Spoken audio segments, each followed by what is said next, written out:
Hartlik goeiemôre ook op hierdie donderdagoggend, die 8de Mei. Ons is besig om te kyk na die tweede skets, die tweede prentjie wat Lukas vir ons skets van Maria, die moeder van Jesus.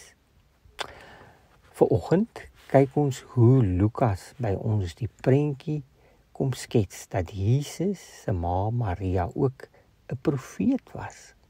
Vir Lukas is dit baie belangrik dat Jesus na die aarde toe gekom het om vir armes en mense vir wie die res van die samelewing nie baie tyd gehad het nie, dat hy juist vir hulle gekom het en ook gekom het om hulle te red. Daarom doen hy baie moeite om vir ons te vertel hoe baie Jesus omgegee het vir mense soos vroue, kinders, tollenaars, prostituie en Samaritane. Almal mense wat in daardie tyd uitgeskuif is uit die samelewing uit. Mense wat nie so belangrik was nie. En tog iets hiervan kan 'n mens dan kom raak lees wanneer Lukas vir ons vertel van die lied wat Maria gesing het in Lukas 1 vers 46 tot 55, die loflied. Want in hierdie lied kyk Maria as dit ware vorentoe na wat God nog deur Jesus gaan doen.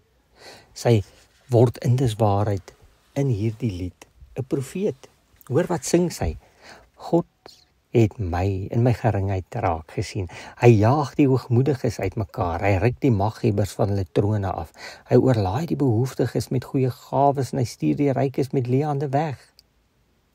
Ja, sy word deur die Gees van God so gelei dat sy hierdie lied kan sing. En in die woorde van hierdie lied word sy gelei dat sy letterlik 'n profetiese voorspelling bring van hoogmoediges, maghebbers wat sal val, want Jesus is koning, maar ook van behoeftiges wat oorlaai sal word, want Jesus het 'n hart ook vir hulle wat weet hoe afhanklik hulle van hom is.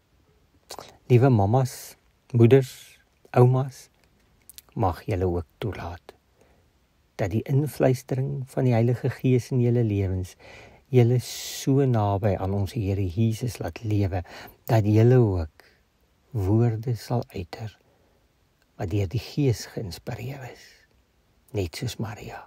Woorde vir julle mans, julle kinders, julle kleinkinders, julle agterkleinkinders en vir die samelewing wat gevul is van God se waarheid.